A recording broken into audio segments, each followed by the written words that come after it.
छत्तीसगढ़ सरकार एक और प्रदेश में शिक्षा व्यवस्था को सुधारने के लिए करोड़ों के फंड जारी कर सरकारी स्कूलों में बेहतर सुविधाएं देने का दावा कर रही है। वहीं दूसरी ओर महासमुंद जिले में कई सरकारी स्कूल भवन जर्जर हालत में हैं, जो कि किसी भी बड़े हादसे को न्योता दे रहे हैं। ताजा मामला बसना विकासखंड के चनाट मिडिल स्कूल का है, जहां भवन की हालत इतनी खराब है कि छत से लगातार पानी टपक रहा है। छात्र छात्राएं डर के साए में पढ़ाई करने के लिए मजबूर हैं। यह स्थिति सरकारी स्कूलों में उपलब्ध सुविधाओं के दावों की पोल खोलती नजर आ रही है। हमारे स्कूल का छत गिरता है, पानी टपकता है, हमारा कापी पुस्तक भीग जाता है, कपड़ा भीग जाता है और सर में गिरने का खतरा होता है। स्कूल का छत जर्जर हो गया है और पानी टपकता है और छत गिरने लगता है। हमारे स्कूल जो मिडिल स्कूल है, इससे पहले भी हम लोग शिकायत कर चुके हैं, लेकिन शासन द्वारा इसको सुना नहीं जा रहा है और बच्चे लोग इतना तकलीफ हो रही है बहुत ज़्यादा। छत से पानी टपकता है, छत से वो मलबा गिरता है, जिससे बच्चे लोगों को काफ़ी दिक्कत होती है। सरकार से मेरा निवेदन है कि जर्जर स्कूल को अच्छा से बनाने की कृपा करेंगे।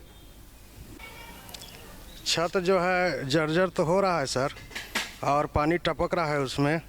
हम लोगों ने एक दो बार समिति वालों को भी बताए थे, लेकिन अभी तक हल नहीं हुआ है कहो।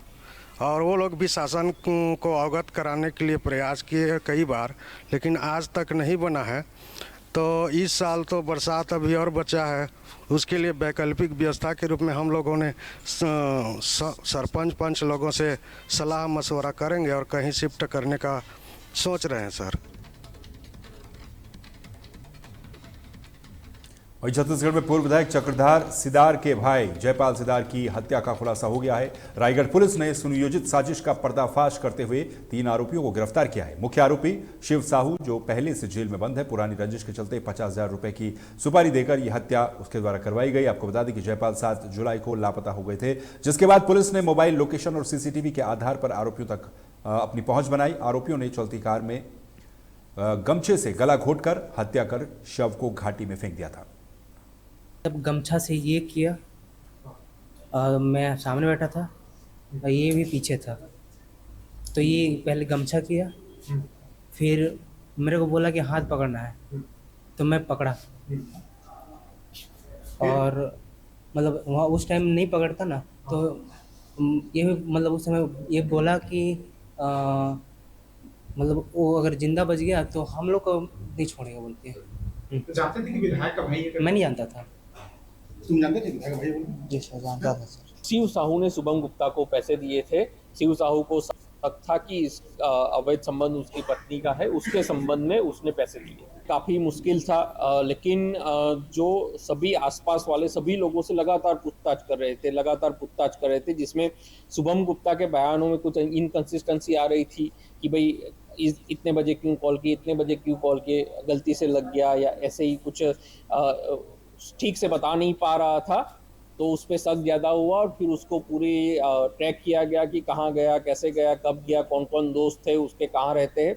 और जब उसको कठिनाई से पूछताछ की गई तो उसने पूरा। Chhattisgarh state wearing housing corporation की बसना शाखा में भ्रष्टाचार का एक बड़ा मामला सामने आया है। यहां के दैनिक वेतनभोगी कर्मचारियों ने शाखा प्रबंधक महेंद्र कुमार धोखे के भ्रष्टाचारों का वीडियो के माध्यम से पर्दाफाश किया है। आरोप है कि शाखा प्रबंधक नियम विरुद्ध तरीके से चावल स्टॉक पर अंधाधुंध पानी का छिड़काव करते हैं। खासकर रैक गाड़ी लोडिंग से एक दिन पहले इससे चावल की गुणवत्ता खराब हो जाती है और यही निम्न गुणवत्ता वाला चावल आम जनता को परोसा जाता है। शिकायतें सहायक प्रबंधक, संचालक और कलेक्टर तक पहुंची हैं, लेकिन भ्रष्टाचार प्रबंधक पर कोई भी कार्रवाई नहीं हुई है, जो कि अधिकारियों की संलिप्तता की ओर इशारा भी करता है। मेरा नाम चिरोत कुमार चौहान है और मैं छत्तीसगढ़ राज्य भंडारण निगम शाखा बसना में दैनिक वेतनभोगी के रूप में कार्यरत हूँ। और जी, यहाँ का जो शाखा प्रबंधक हैं महेंद्र कुमार ढोके, जो चावल के स्टॉकों पर अंधाधुंध रूप से पानी का स्प्रे किया जा रहा है, जिससे चावल की गुणवत्ता नष्ट हो रही है। और इसमें और बहुत सी कारण हैं, जो जैसे कि चावल को बेच देना या फिर उसको मतलब कि हाँ ज़्यादा नमी में मतलब कि उसको मतलब जमा करना, मिलरों से पैसा लेकर ज़्यादा नमी में जमा करना, ये कारण हो सकते हैं। मेरा नाम मनोज कुमार गहरवाल है। मैं पार्षद नगर पंचायत बसना हूँ। हाँ, वेयर हाउस दैनिक वेतन भोगी कर्मचारी के माध्यम से एक वीडियो प्राप्त हुआ है। उसमें चावलों पर पानी डाला जा रहा है स्टेज पर, और इस वीडियो में स्पष्ट रूप से दिख रहा है कि चावल को चोरी करके उसको वजन को मेंटेन करने के लिए लोग चावल में पानी मिलावट कर रहे हैं। नहीं, मैंने स्वयं माननीय कलेक्टर महोदय को पत्र ईमेल के माध्यम से प्रेषित किया है, जिसकी जांच कर कड़ी कार्रवाई के लिए मांग किया हूँ। ये जो आपने वीडियो वायरल होने का इंसिडेंस बताया है, ये मामला भी संज्ञान में आया है, लेकिन इसमें भी जानकारी पूरी प्राप्त नहीं हुई है संबंधित विभाग से। जैसे ही जानकारी मिलेगी हम इसको और डिटेल में जानना चाहेंगे। शिकायत उनकी अभी हमको प्राप्त नहीं हुई है। यदि शिकायत वो आगे रिटर्न में दे देते हैं तो बिल्कुल जांच होगा और आगे की कार्रवाई सुनिश्चित की जाएगी, जो भी दोषी अधिकारी या कर्मचारी होंगे ऊपर। ये अभी ये क्लियर नहीं हुआ है कि लेकिन ये जहाँ तक पता चला है कि एफएसआई उसको अंडरटेक किया हुआ है, गोदाम नान का ही है। तो अभी देखते हैं चावल किसका है, ये अभी जांच से ही पता चल पाएगा।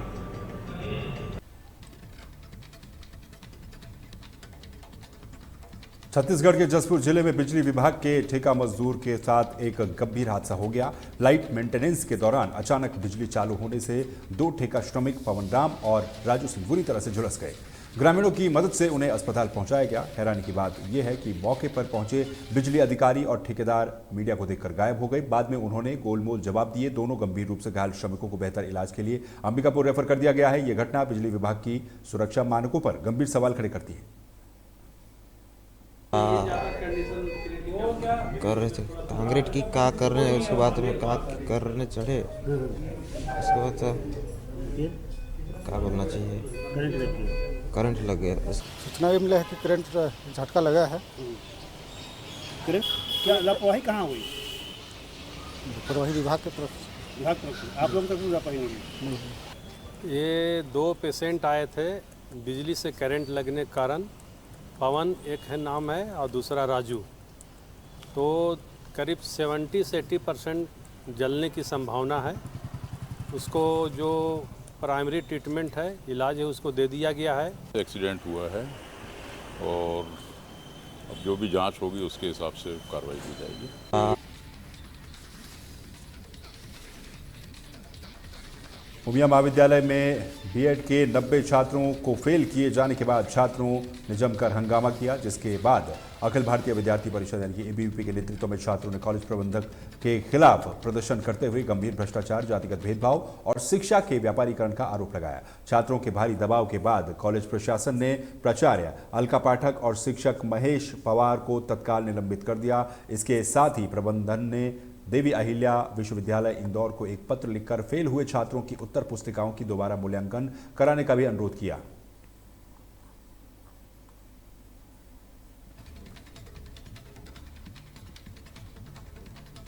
मध्य प्रदेश के दतिया जिले में बदमाश एक बार फिर बेखौफ होकर के सामने आए हैं। रिंग रोड पर बाइक सवार 8 से 10 बदमाशों ने बंदूक और कट्टों से जमकर फायरिंग की। सूत्रों के अनुसार यह फायरिंग बग्गा यादव के घर के बाहर हुई है। फायरिंग की सूचना मिलते ही कोतवाली पुलिस मौके पर पहुंची और आसपास छानबीन की। पुलिस को घटनास्थल से 5 से 6 कारतूस के खाली खोखे मिले हैं। आसपास के लोगों का कहना है कि दूसरी तरफ से भी 2-3 फायर हुई थी। फिलहाल पुलिस घटनास्थल के आसपास के सीसीटीवी कैमरों से बदमाशों की खोजबीन में जुटी हुई है।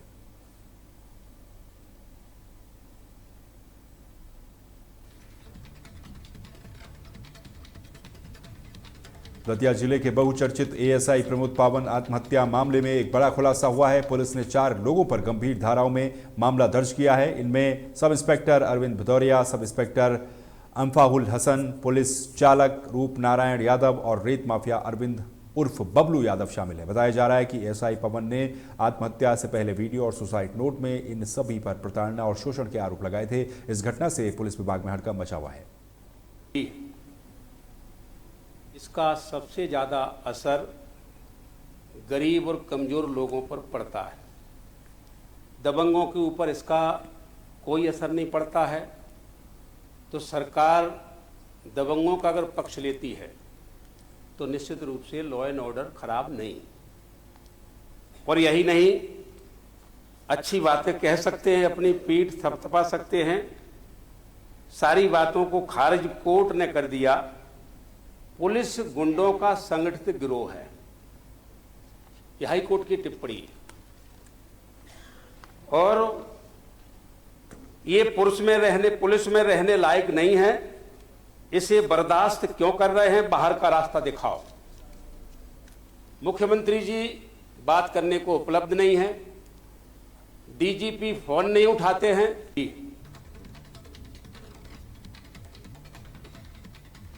मध्य प्रदेश में देवास के ढांचा भवन कॉलोनी में एक दर्दनाक घटना हुई, जहां दो सगे भाई बहन की घर में संदिग्ध हालत में मौत हो गई। सूचना मिलते ही पुलिस मौके पर पहुंची और जांच शुरू कर दी है। बच्चों की मां ने बताया कि वे रात को सोए हुए थे और सुबह मृत मिले हैं। दोनों बच्चे अपनी मां के साथ किराए के घर में रहते थे। पुलिस फिलहाल मां और पड़ोसियों से पूछताछ कर रही है। पोस्टमार्टम रिपोर्ट के आने के बाद ही मौत के कारणों का स्पष्ट पता लग पाएगा।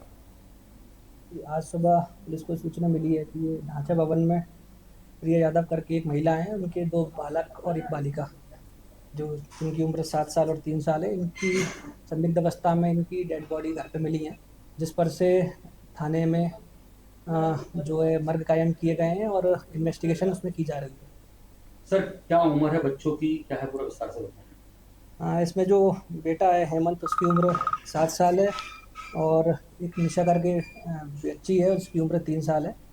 तो ये संदिग्ध अवस्था में इनकी बॉडीज इनके घर पर मिली हैं।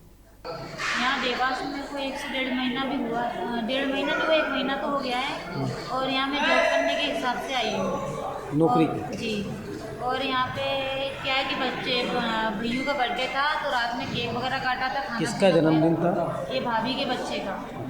तो केक वगैरह काटा, दाल बाटी खा के भी आए हैं थोड़ा, उसके बाद में खेले कूदे भी हैं वो लोग।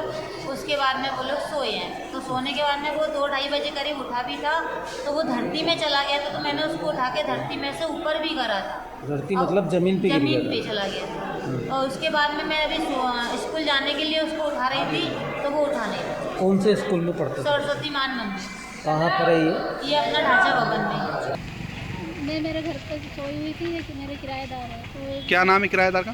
प्रिया और उसके पति का लोकेंद्र। ठीक है। ये दोनों अपने को ये पति पत्नी बताते थे। हाँ। और ये दोनों मतलब वो इनके इंदौर के मुसाखेड़ी इलाके में कुछ बदमाशों ने तलवार लहराते हुए एक वीडियो बनाया और उसे सोशल मीडिया पर डाल दिया, जिसका मकसद इलाके में लोगों को डराना था। वीडियो वायरल होते ही पुलिस हरकत में आई, जिसके बाद आजाद नगर थाना पुलिस ने तुरंत कार्रवाई करते हुए चारों आरोपियों को गिरफ्तार कर लिया। फिलहाल पुलिस अब ये पता लगा रही है कि उन्हें ये हथियार कहां से मिले और इस मामले में कौन कौन लोग शामिल हैं। सोशल मीडिया पे वीडियो वायरल हुआ था, जिस वीडियो में देखा जा सकता है कि कुछ लोग तलवार हाथ में लेके उनको डिस्प्ले कर रहे हैं डेंजरसली, और इस प्रकार उनके द्वारा भय का वातावरण निर्मित किया गया था। हमारे द्वारा सोशल मीडिया पे जो वायरल वीडियो है उसका संज्ञान लिया गया और इसमें कार्रवाई करके कुल 4 लोगों को हिरासत में लिया गया है और सभी पे आर्म्स एक्ट के तहत जो वैधानिक कार्रवाई होती है वो हमारे द्वारा की गई है और सभी को विधिवत अरेस्ट किया गया है। Social media